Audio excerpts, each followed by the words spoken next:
اللهم صل وسلم وبارك على سيدنا محمد وعلى آله وصحبه أجمعين. السلام عليكم ورحمة الله وبركاته. اخواتي في الله متابعين مطبخ منوجة، كل سنة وانتم طيبين.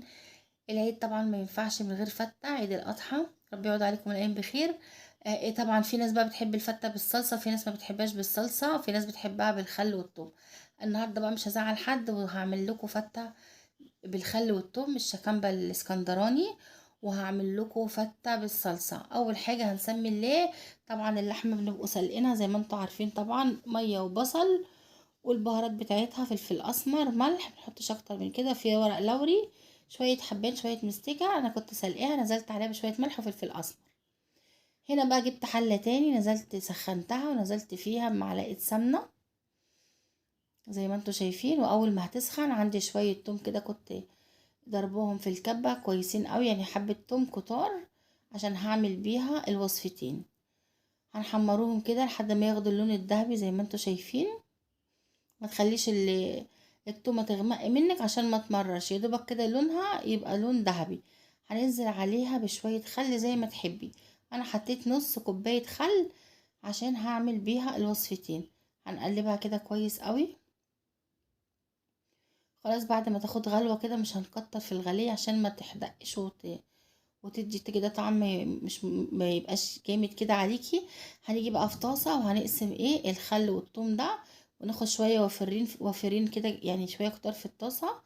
وهكون عاملة شوية طماطم زي ما تحبي بقى، المقدار اللي انت عايزاه تضربيها في الخلاط، تعمليها بيور كده، وتنزلي بيها كده على الثوم اللي حمرناه، وشوية سكر عشان الحموضة، وشوية ملح، وشوية فلفل اسمر، وهنسيبهم يتسبكوا. خلاص كده زي ما انتوا شايفين هي اتسبكت كده، وخلت الإيدام بتاعها طالع من على الوش. انا كنت عامله عيش شامي حاطه في الفرن في صاجه كده على الشبكه، بيتحمص من غير ايدام من غير اي حاجه. انا عاملاها معاكم قبل كده الوصفه دي على القناه، اللي عايز يشوفها ينزل كده في القناه تحت هيدور هيلاقيها موجوده.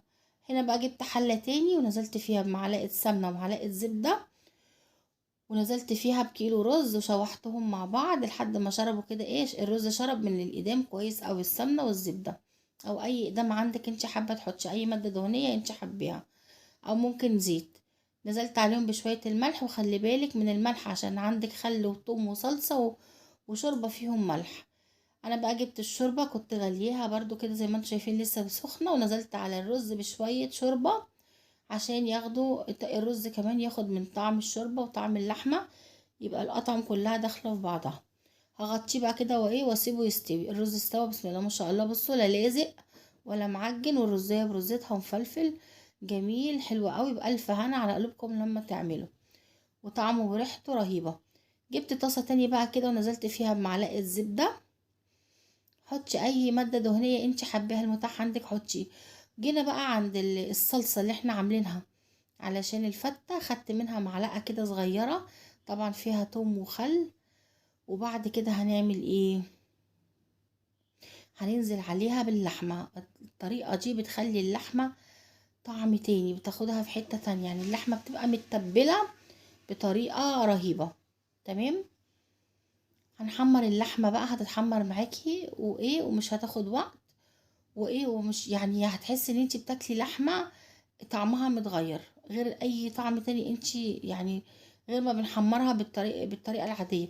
نزلت بقى عليها بمعلقة خل وثوم. وجبت بقى بقية الشكامبة اللي هي الاسكندراني بتاعتنا دي اللي احنا متعودين عليها عشان نعمل الوصفة التانية. نزلت عليها بشوية شوربة.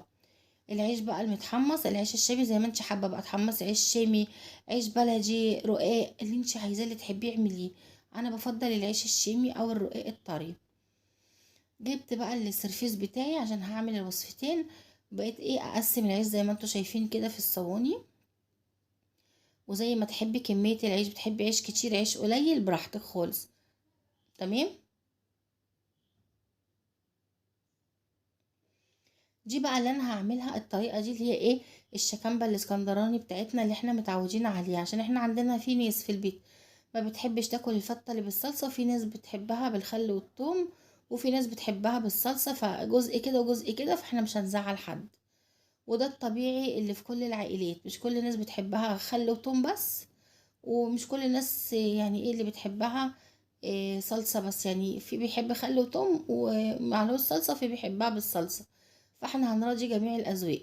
طبعا حطينا الرز بتاعنا وسويناه زي ما انتوا شايفين، وبعد كده هنزل بقى عليها ببقية الشكامبة اللي انا عاملاها الاسكندراني من على الوش كده. هتلاقي التوم كده إيه من على الوش كده، ولونها كده ايه ذهبي كده، عادي شكل حلو. طبعا هي الكاميرا إيه مش موضحة عشان الإضاءة. هنا بقى الجزء التاني اللي انا عاملاه بالصلصة، هنزل كده على العيش بشوية صلصة عشان اطعم العيش بيه. عايزه اقولك لو وصلتي معايا لحد هنا ما تنسيش تحطي لي لايك، وما تنسيش الكومنت اللي يشجعني ان انا اكمل معاكم. ولو الوصفه عجبتك يا ريت تشيري الفيديو.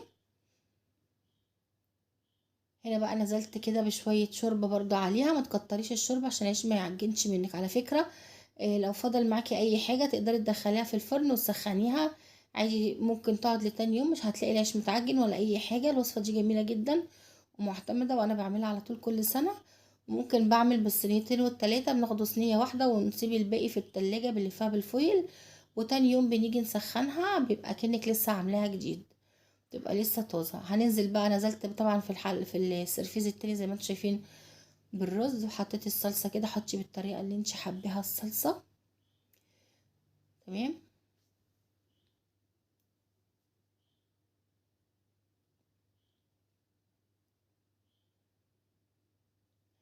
الصلصة طبعا ملحها كويس، الخل بتاعها كويس، الثوم جميل جدا واضح فيها. اعملي الوصفة بنفس المقادير وبنفس الخطوات، هتطلع معاكي جميلة جدا. اللحمة بقى تحطي بقى انتي زي ما انتي عايزة، اللحمة اللي انتي حابة تحطي الاعداد زي ما انتي حابة، على حسب الافراد اللي هتاكل. الرص، طريقة الرص، طريقة التوزيع دي بتاعتك انتي، المتاح عندك اعمليه. انا بس بوريكي وخدي الفكرة، وانتي تصرفي زي ما انتي عايزة، وربنا يحسن ما بين ايديكم يا رب. الوصفة جميلة وطعمها حلو قوي ومتجربة كتير ومش اول مرة اعملها على القناة. اللحمة دايبة ومستوية، واعملوها بألف هنا، وكل سنة وانتم طيبين. وما تنسوش اشوفكم في وصفة جديدة ان شاء الله. انتظروني، متنسوش